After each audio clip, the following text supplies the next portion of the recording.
Hi everyone. स्वागत है आप सभी का हमारे इस YouTube channel agriculture by Vishnu Jaiswal में। जैसा कि हम लोगों ने कल की क्लास में पढ़ा था सलाइन, एल्केलाइन और एसिडिक सॉइल के बारे में। आज हम बात करेंगे अम्लीय मृदा निर्माण में सम्मिलित प्रक्रिया यानी कि process involved in acid soil formation के बारे में। और आज भैया आपके जो अरुण कात्यायन की वॉल्यूम 1 बुक है उसका पूरा कंप्लीट लेसन है। आज क्या है, आज वॉल्यूम 1 आपका कंप्लीट हो जाएगा। ज़्यादा नहीं, 5-6 मिनट का क्लास है ना। फिर आगे क्या करना है वो आप बताना, ठीक है। तो फिलहाल हम ये शुरू करते हैं। अम्लीय मृदा निर्माण में सम्मिलित प्रक्रियाएं। क्या दिया है भैया?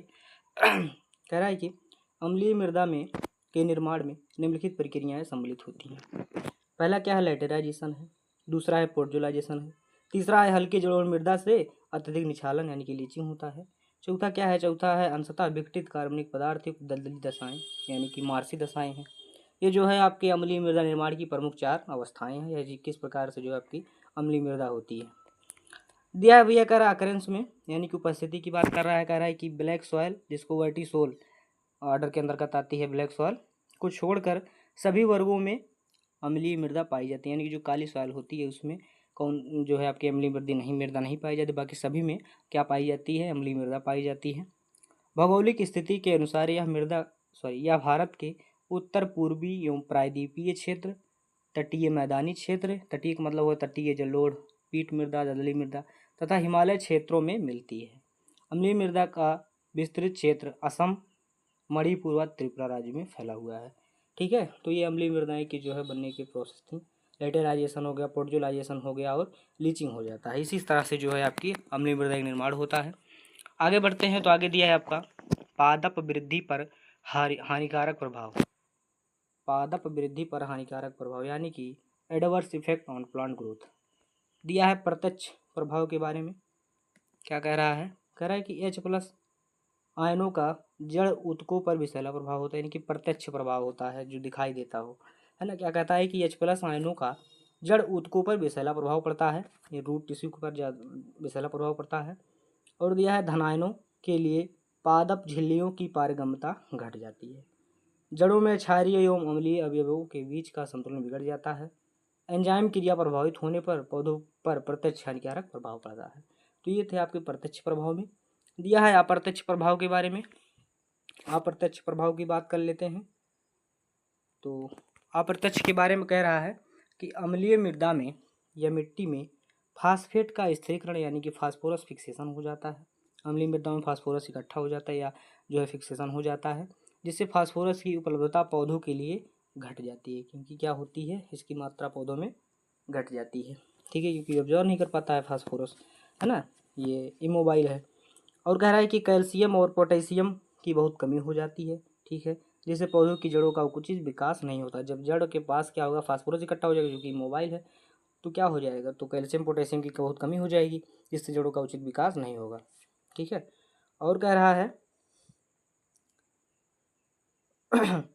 गंधक एवं मॉलिब्डेनम की अनुपलब्धता हो जाती है। देखो मैं बताया था क्या, फास्फोरस की उपलब्धता पौधों के लिए घट जाती है, क्योंकि क्या होता है, फास्फोरस स्थिरीकरण हो जाता है अम्लीय मिट्टी में। ठीक है, जिससे जो है वो उपलब्ध नहीं हो पाता है फास्फोरस। ठीक है, याद रखना। कह रहा है कि गंधक एवं मॉलिब्डेनम की अनुपलब्धता हो जाती है। ठीक है, अम्लीय मृदा में एल्युमिनियम, मैग्नीज और आयरन का अत्यधिक घुलनशीलता के कारण मृदाओं में इनकी मात्रा काफ़ी बढ़ जाती है, यानी कि एल्युमिनियम, मैग्नीज और आयरन की मात्रा बढ़ जाती है, जिससे क्या होता है, अधिकांश पौधों की वृद्धि पर प्रतिकूल प्रभाव पड़ता है। ये अप्रत्यक्ष प्रभाव के अंतर्गत आते हैं। और कह रहा है कि मृदा सूक्ष्म जीवाणु की लाभदायक प्रक्रिया जैसे कि नाइट्रिफिकेशन, नाइट्रोजन यौगीकरण एवं पर जो है प्रतिकूल प्रभाव पड़ता है। और कह रहा है कि मृदा अम्लता बहुत से पौधों के रोगों के विकास के लिए अनुकूल होती है। ठीक है भैया, आगे बढ़ते हैं तो आगे आपका दिया है, कह रहा है कि मृदा के भौतिक दशाओं पर भी प्रतिकूल प्रभाव पड़ता है। अधिक अम्लता के कारण मृदा का अनुडयन यानी कि डिफ्लकुलेशन हो जाता है। ठीक है, तो हो जाता है भैया, डिफ्लकुलेशन हो जाता है। आगे बढ़ते हैं तो आगे आपका दिया है कि अम्लीय मृदा की विशेषताएं। अम्लीय मृदा की विशेषताएं यानी कैरेक्टरिस्टिक्स ऑफ एसिड सॉइल। भौतिक विशेषता की बात करते हैं, जिसको फिजिकल कहते हैं।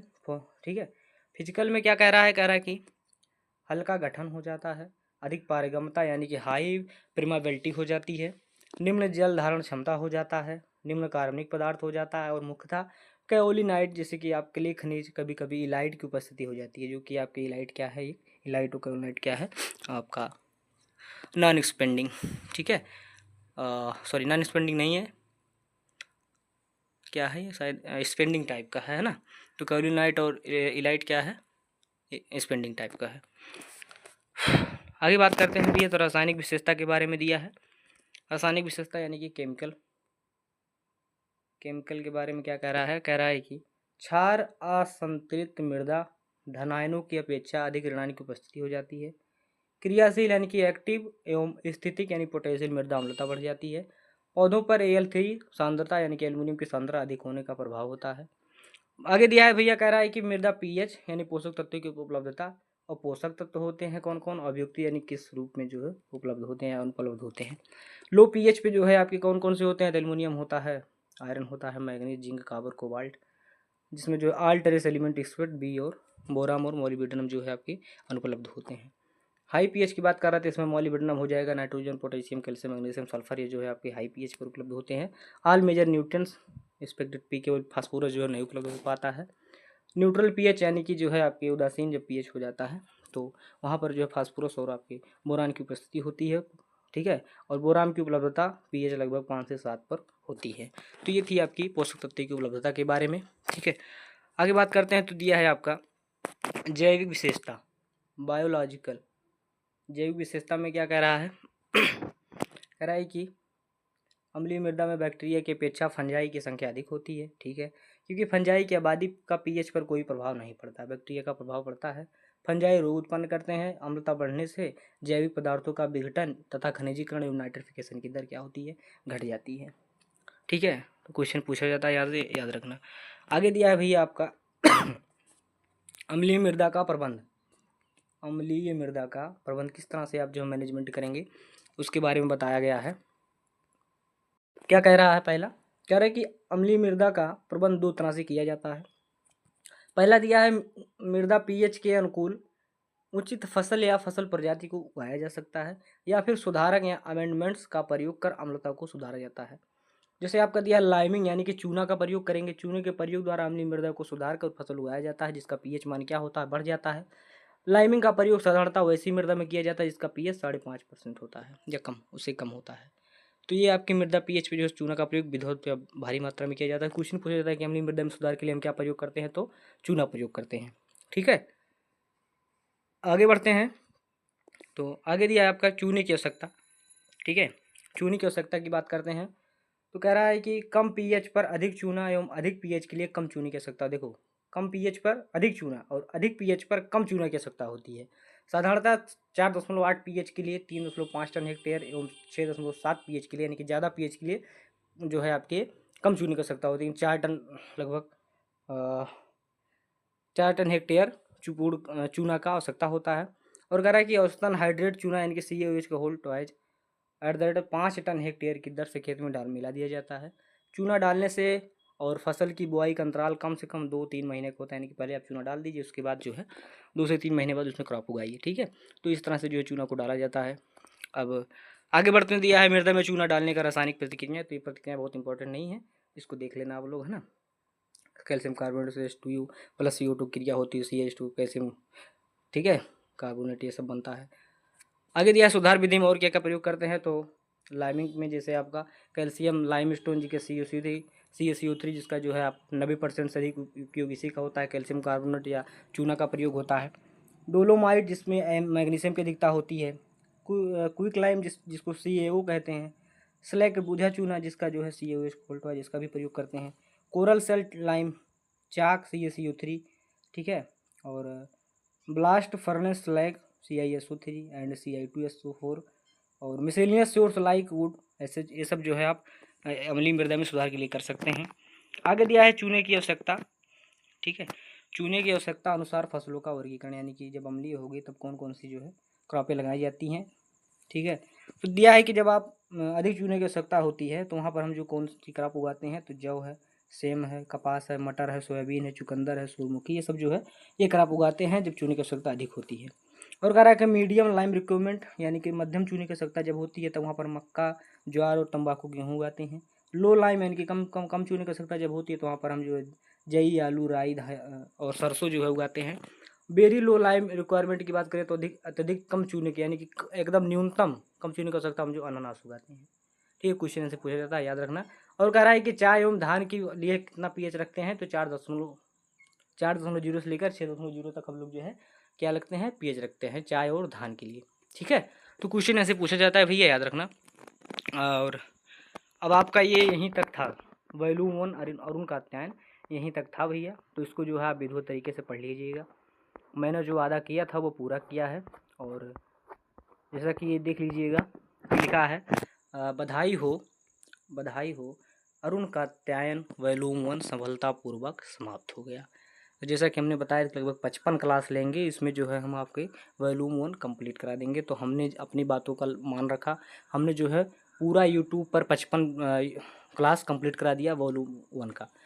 कह रहा है कि प्रिय विद्यार्थियों और कृषि साथियों, हमने अरुण का अध्ययन वॉल्यूम 1 के सभी महत्वपूर्ण विषयों और अध्यायों को सफलतापूर्वक पूरा कर लिया है। आपकी इस बेहतरीन सहयोग और निरंतर अध्ययन के लिए हम बहुत बहुत धन्यवाद देते हैं। अब आप लोग आगे क्या पढ़ना चाहते हैं, आगे की तैयारी को और भी मजबूत बनाने के लिए हम नया विषय या पुस्तक शुरू करने जा रहे हैं।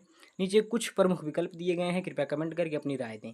जैसे कि आपका जब वॉल्यूम 1 आपका कंप्लीट हो गया तो आप लोग बताइएगा कि वॉल्यूम 2 शुरू करें, या फिर दूसरा विकल्प ये भी है कि आप नेम सुंडा शुरू करें, या फिर आपका किसका प्रयोग करें, सॉरी क्या शुरू किया जाए, फिर विशिष्ट विषयवार यानी कि टॉपिक वाइज एमसीक्यू शुरू करें, जो कि टॉपिक वाइज एमसीक्यू। एक बार जो है वॉल्यूम 1 कंप्लीट हो गया है, तो वॉल्यूम 1 हमें लग रहा है कंप्लीट होने के बाद हम टॉपिक वाइज जो है एमसीक्यूज है ना, ये सीरीज शुरू करें। आप लोग बताइएगा जैसा भी आप लोग अच्छा लगे, या फिर आप जो है प्रतियोगी परीक्षा के लिए स्पेशल प्रश्न पत्र PYQ के आधार पर जो है ये सब कहेंगे आप, तो हम टॉपिक वाइज एमसीक्यू भी कराएंगे और आपके प्रीवियस ईयर में जो क्वेश्चन आए हैं वो भी आपको हम सॉल्व कराएंगे। और फीडबैक के बारे में बात करें तो भैया कमेंट करके अपनी पसंद ज़रूर बताएं कि कैसा लगा। ठीक है, हमारा 55 वीडियो का क्लास। और आप जो है YouTube channel agriculture by Vishnu Jaiswal के लेटेस्ट वीडियो के कमेंट सेक्शन में जाकर लिखें कि आप इनमें से कौन सा विकल्प चुनना चाहते हैं, या यदि आपका कोई अन्य सुझाव हो तो ज़रूर शेयर करें। तो भैया हमारे कहने का मतलब यही है कि हमने जैसे आपको कहा था कि हम 55 क्लास में फंडामेंटल ऑफ एग्रीकल्चर जो कि अरुण कत्यायन की बुक है उसका जो है कंप्लीट कराएंगे वॉल्यूम 1। आज हमने कंप्लीट करा दिएगा। ठीक है, अब जो भी आपको पढ़ना है वो कमेंट में भरपूर तरीके से भी झिझक ठीक है कर देना है कि क्या पढ़ना है आप लोगों को, क्या नहीं पढ़ना है। तो मिलते हैं भैया, राखी वाखी मना लीजिए आप लोग, इसके बाद लोग 2-3 बार लोग 1 तारीख को मिलते हैं आपसे। ठीक है, तब तक के लिए आप सभी को जय हिंद, जय भारत।